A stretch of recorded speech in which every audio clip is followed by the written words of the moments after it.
అన్నయ్య, నువ్వు ఎక్కడికైనా వెళ్తున్నావా? ఎందుకురా? నేను బయటికి వెళ్తున్నా, నీ బండి కావాలన్నయ్య.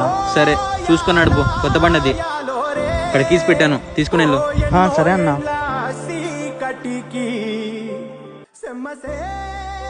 రే తమ్ముడు, ఏమైందిరా నీకు? యాక్సిడెంట్ అయిందన్నా వీనికి.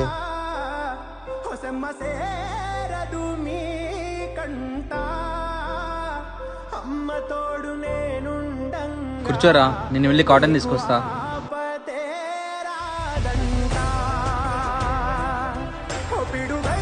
నీకు ఎన్నిసార్లు చెప్పాలరా బండి స్లోగా వెళ్ళని? ఇప్పుడు చూడు ఏమైందో. అన్నయ్య, నువ్వు నీ బండి గురించి అడగలేదు. అయ్యో, చాలా రక్తం వస్తుంది. రే, తలకు కూడా తగిలింది కదా. అది నీ కొత్త బండి కదా అన్నయ్య. నువ్వు బండి గురించి టెన్షన్ ఏం తీసుకోదురా. అతి కాకపోతే ఇంకోటి కొనుక్కోవచ్చు. కానీ నీకేమనైతే నేను చూడలేనురా. ఒక్కగాని ఒక తమ్ముడివి నువ్వు.